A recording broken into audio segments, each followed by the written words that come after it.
Hello, hello, j'espère que vous allez bien. Allez, nous, on se retrouve aujourd'hui pour aller un petit peu approfondir le sujet autour de l'éveil, parce que je me rends bien compte à travers mes accompagnements que c'est un mot qui fait sens, mais en même temps, non, c'est un mot aussi qui vous perd.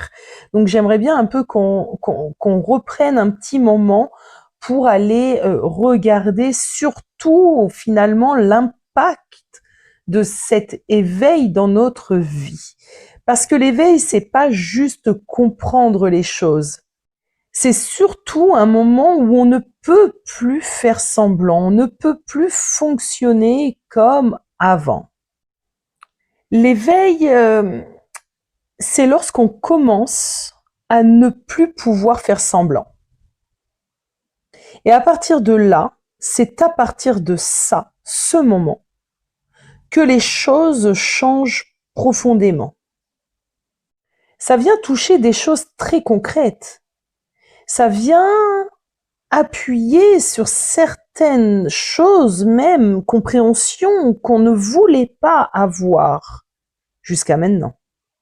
Des moments où tu te rends compte que tu dis oui alors qu'en fait, tu as envie de dire non. Des discussions où tu souris mais à l'intérieur, t'as qu'une envie, c'est de fuir. Des situations où tu continues simplement par habitude peut-être, mais tu te sens vraiment plus aligné avec. Avant, tu pouvais passer au-dessus de tout ça, t'adapter, prendre sur toi. Mais là, tu n'y arrives plus pareil. Ça peut même devenir assez inconfortable parce que tu commences à voir là où tu te mentais à toi-même. Tu commences à voir les jeux, les non-dits, les façons de fonctionner autour de toi. Euh, et d'un coup, ça te dérange. Ça te dérange parce que tu vois les choses autrement. Les phases d'éveil sont des phases de transition, à mon sens. On peut les amener ainsi. Elles sont souvent déclenchées par des prises de conscience ou par un événement percutant qui fait que on repense tout. On remet peut-être même tout en cause. Lors de ces phases d'éveil, il y a tu il y a une énergie comme ça de transition, de flottement et on peut ressentir de la fatigue, du décalage avec certaines personnes, une perte d'envie, beaucoup d'incompréhension. Euh, parce que notre vie, à ce moment-là, dans la matière, elle n'a pas bougé, elle n'a pas évolué. La conscience a été activée, l'action pas encore. Ça, c'est quelque chose que tu vas faire par la suite. Tu vas transformer ta vie. Donc, dans cette phase un peu de transition, de flou, vous êtes bien nombreuses à me dire que vous n'y comprenez plus rien, que vous avez eu vos déclics, mais finalement, les choses ne suivent pas. Et c'est ça qui vous perturbe énormément. Parce que vous avez compris, mais il n'y a pas encore de mouvement. C'est inconfortable. Parce qu'en plus de ça, on ne peut plus revenir en arrière. Mais on ne sait pas comment aller de l'avant. Ça crée cet entre-deux. Euh, et souvent, on pense que quelque chose ne va pas à ce moment-là en nous. On a même l'impression de faire encore une sorte de nuit noire de l'âme, une dépression. Alors qu'en réalité, non, ça commence à bouger déjà à l'intérieur de nous. Et par la suite, ça va s'ancrer, s'incarner. Et c'est là où c'est important de faire attention, de ne pas croire que quelque chose ne va pas chez toi, que tu es perdu, que tu régresses ou que tu fais mal les choses. Ça bouge d'abord à l'intérieur de nous. On a tendance à vouloir aller trop vite, c'est propre à l'humain, vouloir comprendre tout de suite, vouloir tout changer et peut-être même à des moments prendre des décisions radicales, alors que parfois il n'y a rien à faire dans l'immédiat. Le mieux à faire quand tu vis une phase d'éveil avec cette transition-là, cet entre-deux, en tout cas c'est comme ça que moi j'aime à l'appeler, je trouve que c'est assez parlant de l'emmener comme ça. C'est de ralentir, d'observer, ne pas forcer une décision, accepter que actuellement les choses sont un peu floues, sans paniquer.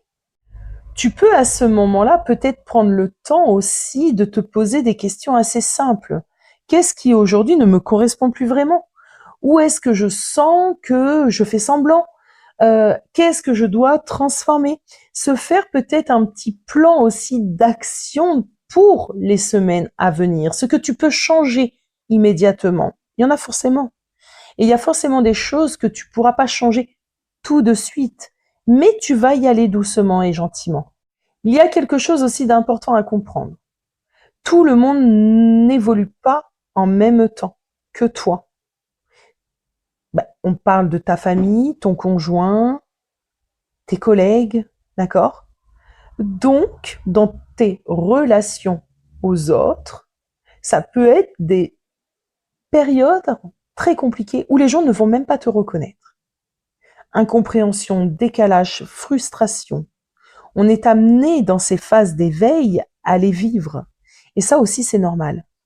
Mais ça ne veut surtout pas dire que tu dois tout envoyer balader ou quitter une relation sous un coup un peu d'impulsivité.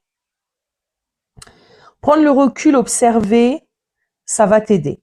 Parce que l'éveil, ce n'est pas juste voir. C'est apprendre à vivre avec ce que tu vois, tu perçois, tout ça en conscience.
Finalement, l'éveil, tu l'auras compris, c'est pas quelque chose de linéaire, c'est pas toujours beau, c'est pas toujours confortable, c'est déroutant, ça bascule, ça remet en question, mais en même temps, ça ouvre. Ça ouvre à une autre manière de voir, une autre manière de comprendre et surtout une autre manière de vivre. Plus juste, plus consciente, beaucoup plus alignée avec la personne que tu es et que tu deviens. Mais ça prend du temps, les amis. Être dans l'acceptation, ça aide. Accepter de perdre, en tout cas pour un certain temps, certains repères, pour en construire d'autres, bien évidemment par la suite, c'est d'accepter de traverser des moments où finalement on ne sait plus rien afin d'accéder à plus de clarté par la suite. Ça, c'est quelque chose vraiment qu'il faut réfléchir, se réconcilier avec ce genre de choses. Et bien évidemment, si tu as besoin d'aide, d'accompagnement dans ces moments-là, n'oubliez pas que le travail sur soi est la clé, véritablement. La clé des différents stades d'éveil, peut-être. On en reparlera aussi par la suite. J'espère que ce petit podcast vous aura aidé à remettre un peu de clarté. J'ai eu envie de le faire car beaucoup de personnes m'ont expliqué ce qu'elles vivaient en ce moment et il y avait vraiment cette énergie finalement commune, si on peut dire ça ainsi, de j'ai l'impression de régresser, j'ai l'impression de perdre pied. Donc j'espère que ça vous aura été utile. Je vous mets tout le nécessaire en barre d'infos si toutefois vous avez besoin d'approfondir, n'hésitez pas. Je vous fais des gros bisous, prenez soin de vous et à très bientôt les amis.